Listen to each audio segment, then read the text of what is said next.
Hello my dear students, कैसे हैं आप सभी। आज की वीडियो में हम करने वाले हैं ईवीएस के इम्पोर्टेंट क्वेश्चन जो आपकी मेधावी के पेपर में आने वाले हैं। इनमें से आपको बहुत सारे क्वेश्चंस देखने को मिल सकते हैं। इसके अलावा मैंने इसका ईवीएस का पार्ट 1 भी निकाला था। अगर आपने अभी तक नहीं देखी है वो वीडियो तो इसको देखने के बाद उसको ज़रूर देखना। उन्हीं में से ये क्वेश्चन बनाए गए हैं। आपको इससे प्रैक्टिस हो जाएगी, आपको कितने क्वेश्चन आते हैं कितने नहीं। मेरे प्यारे बच्चों, अगर आप चैनल पर नए हैं तो सब्सक्राइब कर लेना।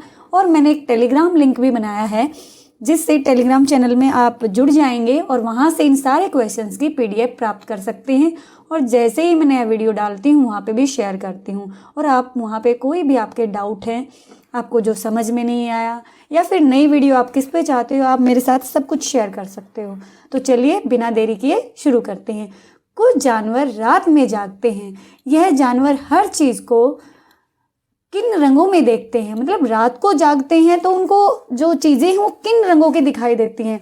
जैसे कि रात में उल्लू जगता है तो उसे कौन से 2 रंग हैं जिनकी जो चीज़ें सारी दिखती हैं। तो बेटे काला और एक सफ़ेद रंग है जो उन्हें दिखाई देता है, मतलब रंगीन चीज़ें नहीं दिखाई देती। कहने का मतलब ये है जो जानवर रात में जागता है उसे चीज़ें केवल 2 रंगों की ही दिखाई देती है। कौन कौन सी? काला और सफ़ेद।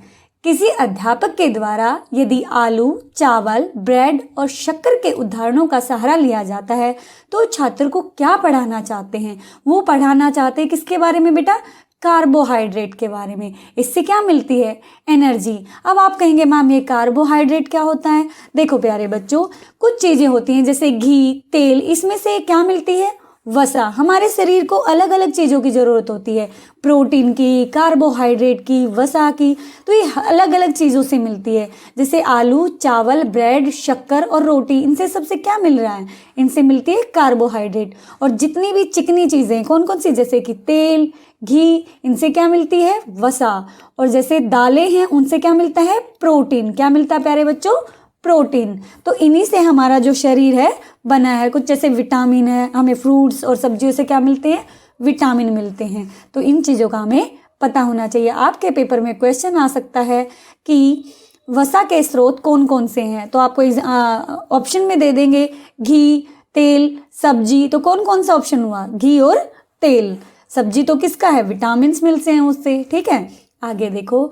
यदि 1 गिलास पानी में चुटकी भर नमक खोल दिया जाए, खोल यानी कि घोल दिया जाए, तो जल का स्तर कैसा रहेगा? वैसा ही रहेगा, एक समान रहेगा। ठीक है, आगे है नागालैंड के साथ सीमा साझा करने वाले। नागालैंड के साथ सीमा साझा करने वाले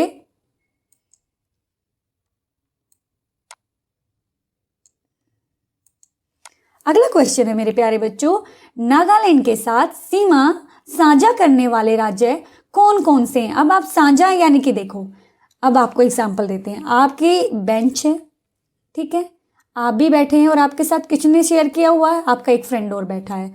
तो दोनों के बैग लगे हुए हैं इधर।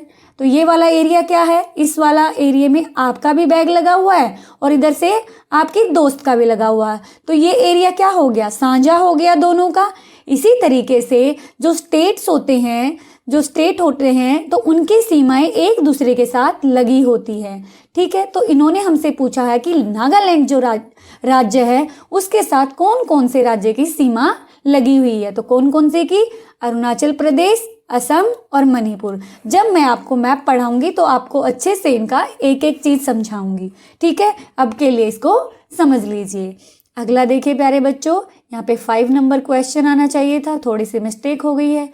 उत्तर भारत में बाढ़ की घटनाओं के बढ़ने के क्या कारण है? उत्तर भारत कौन सा बेटे?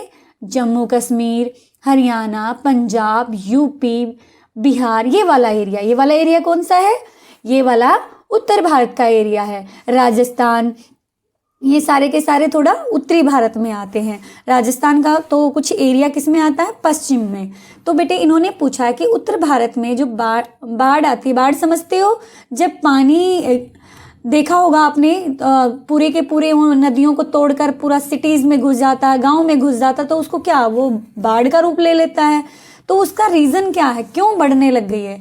तो अपवाह क्षेत्र में वन कटाई में वृद्धि होना। अब अपवा क्षेत्र कौन सा होता है बेटे? जो नदियों के आसपास का एरिया है, जो नदियों के आसपास का एरिया है उसे बोलते हैं अपवा क्षेत्र। यहाँ पे वन होते थे। अब वन से क्या होता था? वन से जो उसकी जड़ें हो मिट्टी को बिल्कुल पकड़ के रखती थी। इससे क्या होता था? वहाँ पे मिट्टी बहती नहीं थी, जिसके कारण बाढ़ नहीं आती थी, जिसके कारण वो बांध टूटते नहीं थे।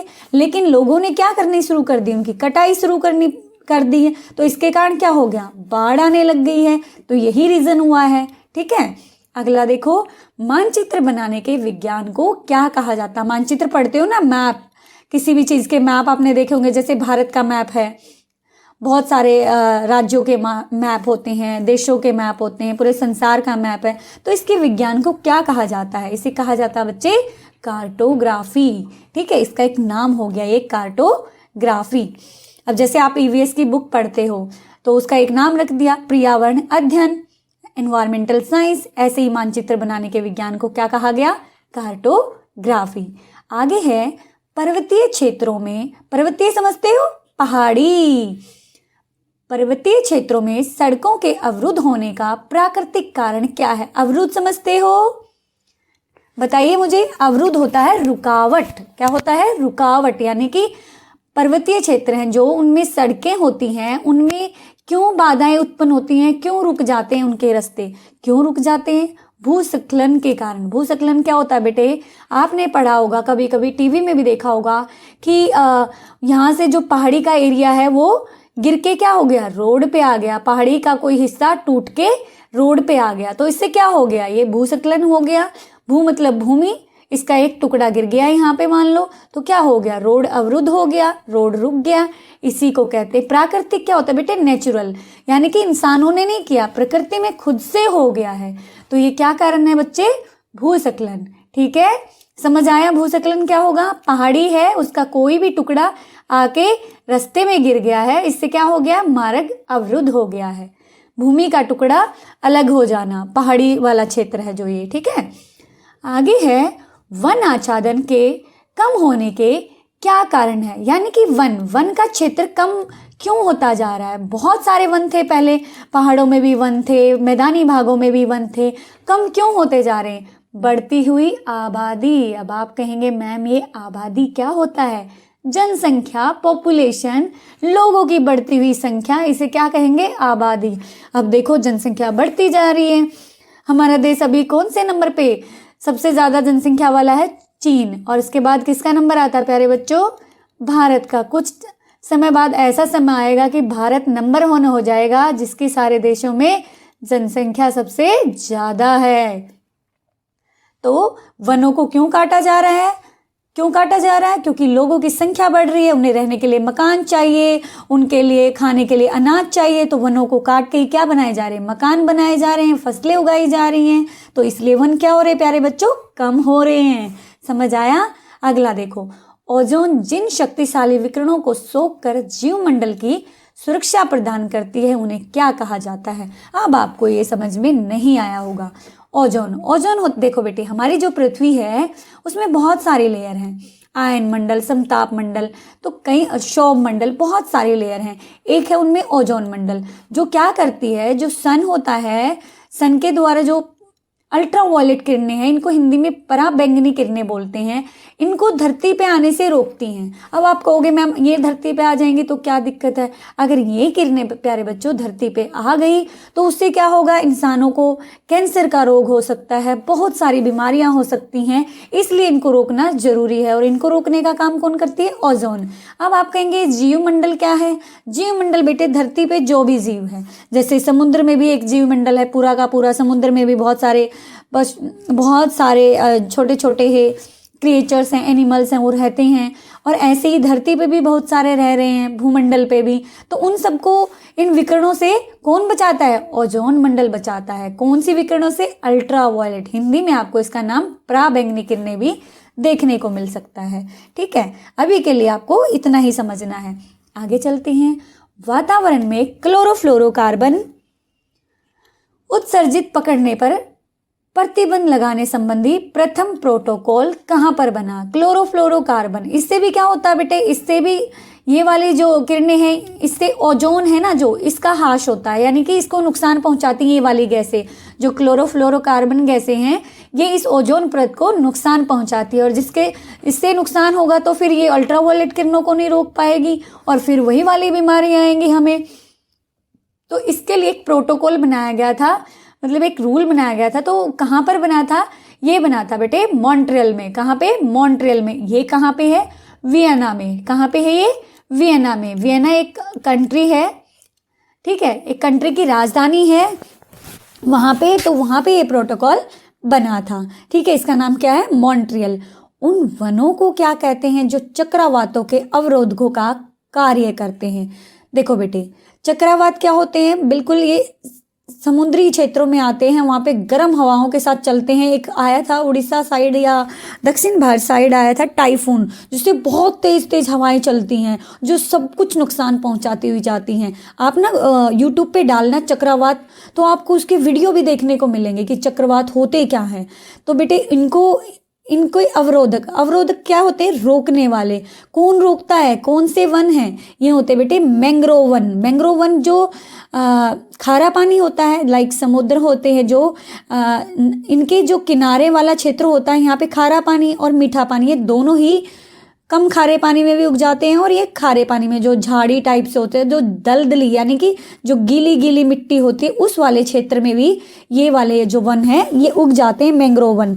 तो ये वाले वन हैं, इसको जैसे हवा को गर्म नहीं होने देते हैं, जिससे फिर क्या होता है, ये वाली तूफानी जो हवाएं हैं ये नहीं चल पाती हैं और ये वन इनको रोक लेते हैं। तो आपसे क्वेश्चन पूछा जाता है कि चक्रवातों को रोकने का कार्य कौन से वन करते हैं? तो आपने याद रखना है मैंग्रोव वन। और मैंग्रोव वन कौन से होते हैं? ये कहाँ पे उगते हैं बेटे? ये हमेशा जो दलदली जगह है, जो समुद्र का तटवर्ती एरिया है, तट समझते हो, समुद्र का तटवर्ती एरिया जो उसका तट यानी कि किनारे वाला एरिया है, वैसे वाले क्षेत्रों में ये मैंग्रोव वन पाए जाते हैं, ठीक है। अब आप सोचोगे भारत में कहाँ पे हो सकते हैं? देखो भारत में जो ये पश्चिमी वाला इलाका है, ठीक है, यहाँ पे जो समुद्री क्षेत्र है, तो यहाँ पे ये पश्चिमी इस वाले एरिया में भी मिलेंगे आपको मैंग्रोव वन, क्योंकि यहाँ पे भी दलदली भूमि है, ठीक है। तो आगे चलते हैं हम। कांसा या कांस्य टीन कौन सी धातुओं से मिलकर बना होता है? आपसे क्वेश्चन ये भी पूछा जा सकता है, तांबा और टीन मिलाकर कौन सी धातु बनती है? तो कौन सी बनती है? कांसा। कांसे में कौन से दो जो धातुएं हैं मिलाकर बनाई जाती हैं? तांबा और टीन। एक क्वेश्चन ये आ सकता है कि तांबे में कौन सी धातु को मिलाकर कांसा बनाया जाता है? तो क्या मिला के? टीन मिला के। तो आपसे इसे कैसे भी पूछ सकते हैं, आपको पता होना चाहिए कि जो कांसा है वो बनाया जाता है तांबा और टीन को मिला के। समझ आया बच्चे? अब चलते हैं अगले पे। भारत का सबसे प्राचीन राष्ट्रीय उद्यान कौन सा है? ये वाला क्वेश्चन इतनी बार आया हुआ आपके मेधावी के पेपर में, ये वाला भी और ये वाला भी, आपको इसका पता होना चाहिए, ठीक है। तो कौन सा? Jim Corbett national park. आप मुझे कमेंट करके बताएंगे कि Jim Corbett national park Bharat में कौन से राज्य में? मैं थोड़ा सा हिंट दे देती हूँ, ऊ से उसका नाम शुरू होता है। नहीं पता गूगल कीजिए, लेकिन आपको इसका आंसर कमेंट बॉक्स में जरूर से भी जरूर लिखना है, ठीक है। मैं देखूंगी कौन कौन बच्चे लिख रहे हैं। कमेंट बॉक्स में लिखना, नहीं आता टेलीग्राम पे पूछ लेना मुझसे, ठीक है। तो चलिए अगला है, मधुबनी चित्रकला बिहार के कौन से जिले से फैली है?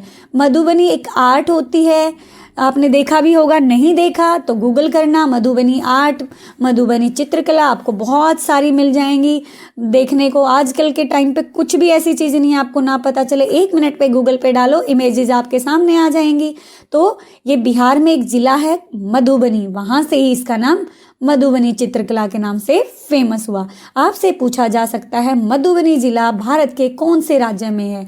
तो कहाँ पे है? बिहार में। तो छोटे एक क्वेश्चन में कई सारे क्वेश्चन निकलते हैं बच्चे, आपको इसको याद रखना है। रात में खिलने वाले फूल होते हैं सफेद व सुगंधित। तो रात में खिलते हैं जो फूल वो कैसे होते हैं बेटे? सफेद भी होते हैं और उनमें बड़ी अच्छी सी खुशबू भी आती है। अब है केरल किस लिए प्रसिद्ध है? केरल को क्या कहा जाता है? मसालों का राज्य।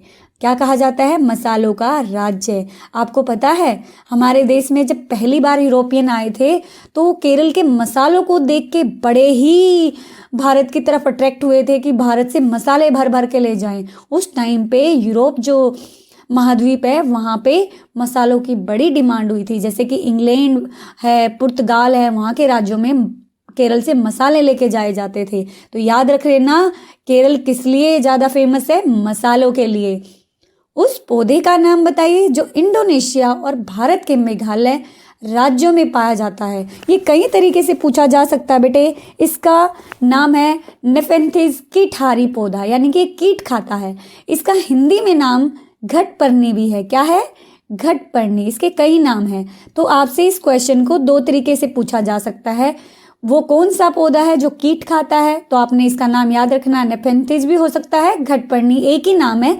ये इंग्लिश में है और ये हिंदी में। ये कहाँ पे पाया जाता है? इंडोनेशिया में। भारत में कौन से राज्य में पाया जाता है? मेघालय में। याद रखोगे? Very good. चलिए, उत्तर प्रदेश का कौन सा जिला इत्र समझते हो? परफ्यूम जो लगाते हो, इत्र के लिए मशहूर है, यानी कि फेमस है। तो कौन सा बेटे? कन्नौज। कौन सा है? कन्नौज। एक है चिकनकारी, लखनवी, इन कढ़ाइयों के लिए भी प्रसिद्ध है यूपी के कुछ कुछ जिले। मच्छर के काटने से कौन सा रोग होता है? ये वाला क्वेश्चन प्यारे बच्चों इतनी बार पूछा गया है कि रिपीटेड है हर मेधावी के पेपर में। मुझे नहीं पता इस बार आएगा या नहीं, लेकिन जितने भी मैंने आपको प्रीवियस ईयर के क्वेश्चन पेपर कराए, अगर आपने अभी तक नहीं किए ना, तो बेटे अब आपके पास ऐसा टाइम है। अगर आपने अभी भी तैयारी शुरू कर दी तो आपको कोई नहीं हटा सकता मेधावी निकालने से। तो आप अभी भी उनकी प्रैक्टिस शुरू कर दीजिए, ठीक है। मच्छर के काटने से कौन से रोग होते हैं? मलेरिया, चिकनगुनिया, डेंगू, ठीक है। आपसे ये भी क्वेश्चन पूछा जा सकता है, मलेरिया किसके काटने से होता है? मच्छर से। मच्छर से कौन कौन से होते हैं? ये हो गया। चिकनगुनिया किससे होता है? मच्छर के काटने से। आपसे स्टेटमेंट पूछी जा सकती है, डेंगू मच्छर के काटने से नहीं होता है, बताइए ये ठीक है कि गलत है? तो गलत हो गया, हमें पता है मच्छर के काटने से होता है। तो बच्चे इसको हर तरीके से घुमा के पूछा जा सकता है। आपका कॉन्सेप्ट क्लियर है तो आपसे कैसे भी पूछ लें। अगला क्वेश्चन है, मलेरिया मच्छर के काटने से होता है, इसकी खोज किसके द्वारा की गई थी? किसने की थी बेटे? Ronald Ross. इसके लिए नोबेल पुरस्कार भी मिला था। नोबेल जो पुरस्कार होता है वो इसके लिए, इस खोज के लिए रोनाल्ड रॉस को मिला था। हीमोग्लोबिन तथा लौह की कमी से कौन सा रोग होता है? यानी कि हीमोग्लोबिन खून की कमी से, हमारे अंदर जब खून की कमी हो जाती है तो उस रोग को क्या कहते हैं? एनीमिया। किसकी कमी से होता है? हीमोग्लोबिन और लौह, आयरन, इसको आयरन भी बोलते हैं, ठीक है, याद रख लेना। मलेरिया की दवा कौन से पेड़ की छाल से बनाई जाती है? जब मलेरिया हो जाता है यानी कि मच्छर के काटने से, अब कौन से मच्छर के काटने से है ये आप मुझे कमेंट करके बताएंगे कि किस मच्छर के काटने से मलेरिया फैलता है, ठीक है। इसका मैंने इतनी बार करवाया हुआ है, नहीं पता फिर से मैं कहूँगी गूगल कीजिए। वैसे मैंने सारी वीडियोज में करवाया हुआ है। तो मलेरिया की दवा बनाने के लिए बेटे कुनेन है, जो सिनकोना नाम के एक पेड़ है उसकी जड़ों से बनाई जाती है। कुनेन नाम की दवाई है, सिनकोना नाम के पेड़ की जड़ से बनाई जाती है। ये आपने याद करना और मुझे कमेंट बॉक्स में क्या बताना है, मलेरिया किस मच्छर के काटने से होता है और डेंगू किस मच्छर के काटने से होता है। मैं वेट करूंगी किस किस का रिप्लाई आता है, किस किस का कमेंट आता है कि मैम इसके काटने से होता है। गिरजू भाई एक प्रसिद्ध शिक्षा शास्त्री थे। गिरजू नहीं, गिरजू भाई होना चाहिए, ठीक है। उन्होंने किस क्षेत्र में भूमिका निभाई? बेटा ये थे एक शिक्षा शास्त्री, यानी कि जो एजुकेशन में, शिक्षा के उसमें काम कर रहे थे। तो इन्होंने किया था बेटे प्राथमिक यानी कि प्राइमरी और नर्सरी के जो स्टूडेंट्स हैं उनके एजुकेशन के लिए इन्होंने काम किया था कि बच्चों को बिल्कुल फ्री माइंड से उनको प्रेशर ना किया जाए। बाल केंद्रित शिक्षा होनी चाहिए, बच्चों के अनुसार होनी चाहिए। अगला क्वेश्चन, ये वाला भी इतनी बार आपके पेपर में आ चुका है तो आपको अच्छे से आना चाहिए, मैं उम्मीद करती हूँ आपको आता भी होगा। चील, बाज व गिद्ध हमसे कितने गुना ज़्यादा दूरी तक देख सकते हैं? कितने गुना? 4 गुना। कितने गुना? 4 गुना। हमसे 4 गुना ज़्यादा दूरी से देख सकते हैं, ठीक है। और मनुष्य की तुलना में बाघ अंधेरे में कितने गुना देख सकता है? अंधेरे में हमसे 6 गुना देख सकता है, ठीक है। भारत में कितने तरह के जहरीले सांप हैं? ये वाला क्वेश्चन मैंने आपको करवाया हुआ है। 4 तरह के हैं और उन 4 तरह के कौन कौन से हैं उनके नाम मुझे कमेंट बॉक्स में चाहिए।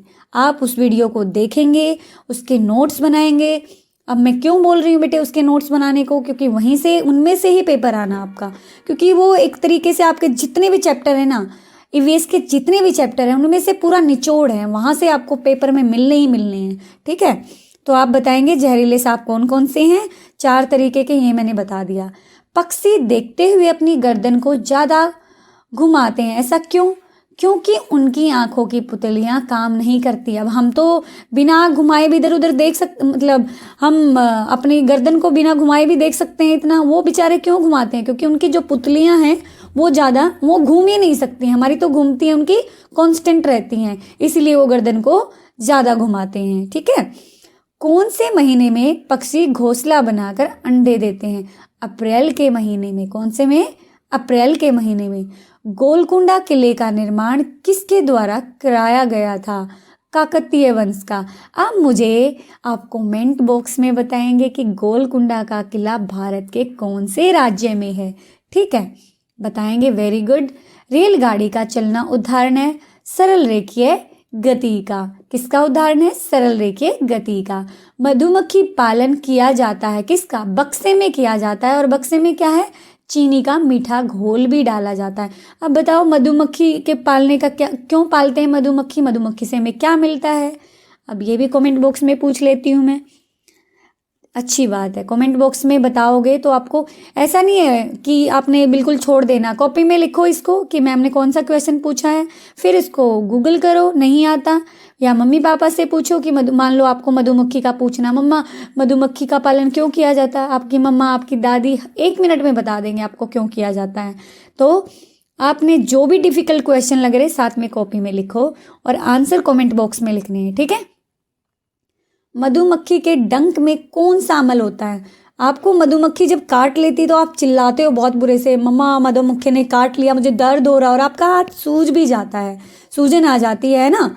तो मधुमक्खी के डंक में कौन सा अमल होता है? फॉर्मिक अमल होता है, इसको याद रख लेना इस अच्छे से। चेराओ नाच कहाँ पे किया जाता है? बेटे चेराओ नाच ना ग्रुप में किया जाता है। मिजोरम जो राज्य है वहाँ के जो लोग हैं वो इसको करते हैं, और ये बांस के डंडों का भी यूज़ करते हैं इसमें। जो महिलाएं बीच में डांस करती हैं, जो पुरुष होते हैं वो बांस के डंडे रखते हैं साथ में। तो आप इसको याद कर लेना, चेराओ नाच कहाँ पे किया जाता है? मिजोरम में। एवरेस्ट पर चढ़ने वाली प्रथम भारतीय महिला कौन थी? ये वाला क्वेश्चन आपको अच्छे से आता है, कौन थी? बचेंद्री पाल। बचेंद्री नहीं, बचेंद्री, 6 आना चाहिए। ध्रुव तारा किस दिशा में दिखाई देता है? ये वाला क्वेश्चन भी मेधावी में आया हुआ है, ये वाला क्वेश्चन भी आया हुआ है। ध्रुव तारा किस दिशा में दिखाई देता है बच्चे? उत्तर दिशा में। वेरी गुड, नेक्स्ट पे चलते हैं, ये वाला याद कर लेना। किसके द्वारा मटर के पौधे पर 28,000 प्रयोग किए गए थे? मटर के पौधे पर बहुत सारे प्रयोग किए गए थे।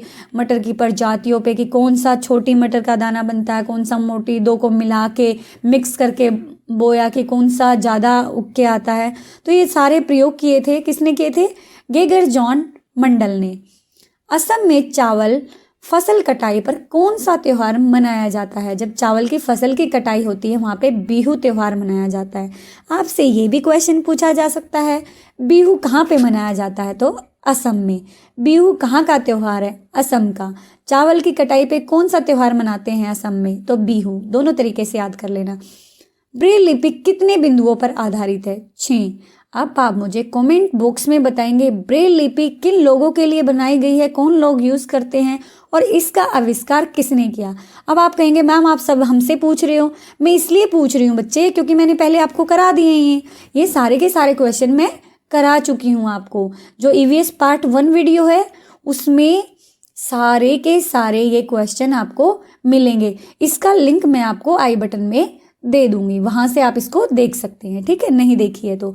जीभ पर 4 तरह की कितनी ग्रंथियां होती हैं? 4 तरह की ग्रंथियां होती हैं, टोटल कितनी होती हैं?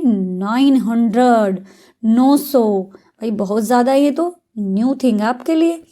हमारे पेट के अंदर का तापमान कितना रहता है? हमारा जो टमी है उसका टेम्परेचर, वही तो यूज़ होता है हमारा खाना वाना पचाने में, तो उसका कितना होता है?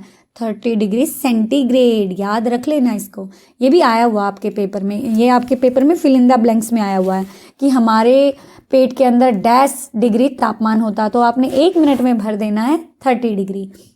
अल बुरुनी नामक यात्री भारत में कहाँ से आया था? कहाँ से आया था? उज्बेकिस्तान से आया था।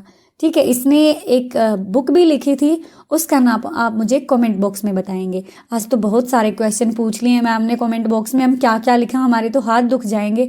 कोई बात नहीं, लिखोगे तभी याद होगा। कमेंट बॉक्स में लिखने से आपकी मेमोरी पे ऐसा छप जाएगा कि पेपर में 1 मिनट में आप लिख देंगे। ठीक है, कौन सा सागर सबसे नमकीन है? कौन सा सागर है?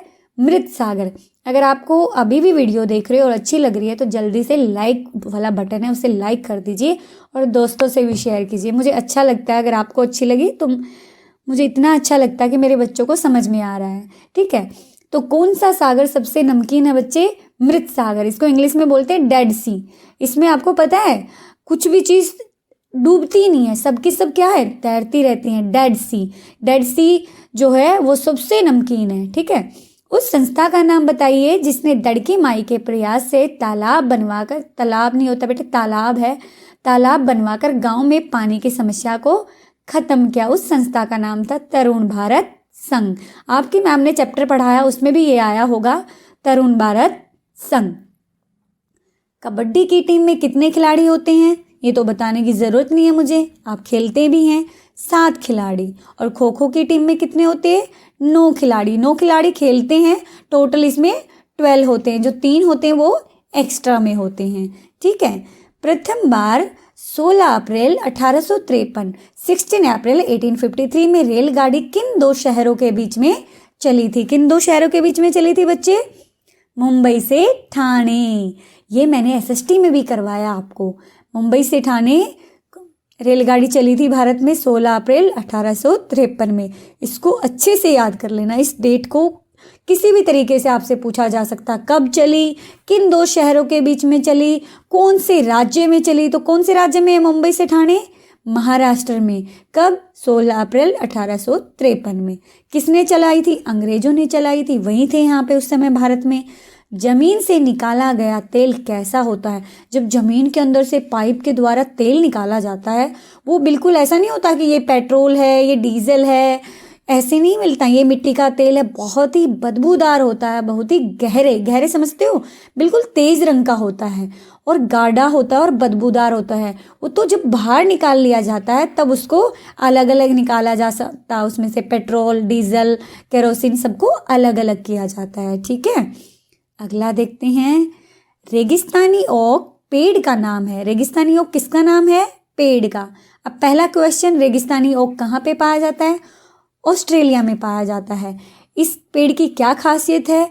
इस पेड़ की जड़ें उस गहराई तक जमीन में भीतर जाती हैं जब तक कि पानी तक ना पहुंच जाए। पानी तक ना पहुंच जाए इतनी गहरी जाती हैं। इस पेड़ की जड़ों की गहराई इस पेड़ की ऊंचाई का लगभग 30 गुना होती है। मतलब जितना पेड़ ऊपर है ना बेटे, मान लो इतना पेड़ ऊपर है तो उससे 30 गुना नीचे इसकी जड़ होती है, इतना गहरा होता है। क्या नाम है इसका? रेगिस्तानी ओक। कहाँ पे पाया जाता है? ऑस्ट्रेलिया में। कहाँ पे? ऑस्ट्रेलिया में। याद कर लेना इसको। नेपेंथिस जो पौधा है वो भारत में कहाँ पे है? नेपेंथिस ये मेघालय में। अभी हो गया था इसका दूसरा नाम, कमेंट बॉक्स में बताएंगे क्योंकि ऊपर मैं आपको बता चुकी हूँ। पुराने समय में ज्वार, बाजरा की फसल प्रमुखता से उगाई जाती थी। जो पहले का समय था बेटे उस टाइम पे, क्योंकि पानी की इतनी सुविधा नहीं होती थी, नहरें, जो नहर का पानी होता था उसी पे लोग डिपेंड होते थे। लेकिन अब क्या, अब पंप लग चुके हैं, बहुत सारी नहरें निकाल चुके हैं, तो इससे क्या है, पानी की उपलब्धता है। तो अब लोग कौन सी फसल ज़्यादा उगाते हैं? गेहूं और कपास की। चावल की भी काफ़ी उगाई जाती है। फसलों में कीड़े लगने का प्रमुख कारण क्या है? महंगी खाद का प्रयोग करना। जो खाद होती है वो महंगी महंगी वाली खादें हैं जिनमें केमिकल्स होते हैं, उनका यूज़ करते हैं, इसलिए फसलों में कीड़े लगते हैं। इसका यही कारण है। उम्मीद करती हूँ मेरे बच्चों आपको समझ में आया होगा। अगर समझ में आया तो लाइक करें, अपने दोस्तों के साथ शेयर करें, चैनल पर नए हैं तो सब्सक्राइब कर लें और कमेंट बॉक्स में ज़रूर अपनी क्वेरीज डालें कि आपको क्या समझ में नहीं आया। टेलीग्राम ग्रुप ज़रूर ज्वाइन कर लेना और मेरे प्यारे बच्चों, तैयारी को डबल कर दो। अब आपके पास समय बहुत कम है। मैं जल्दी से आपका पूरा सिलेबस 15 दिन के अंदर कंप्लीट करवा दूंगी, जो जो आपके टॉपिक बचे हुए हैं। ईवीएस का मेरी तरफ से कंप्लीट है, आपका दोनों चीज़ करवा चुकी हूँ मैं। ये 2 वीडियो भी आप देख लेंगे तो आपका लगभग 80-90% आपका जो सिलेबस है इसमें कंप्लीट हो गया है। और इसके अलावा आप क्या कर सकते हो, जो मेधावी के प्रीवियस पेपर मैंने कराए हैं उनको देख लीजिए, तो इन्हीं में से आपका पूरा का पूरा पेपर आ जाएगा। तो प्यारे बच्चे, मिलते हैं अगली वीडियो में। तब के लिए अपना ध्यान रखिए और अच्छे से तैयारी कीजिए।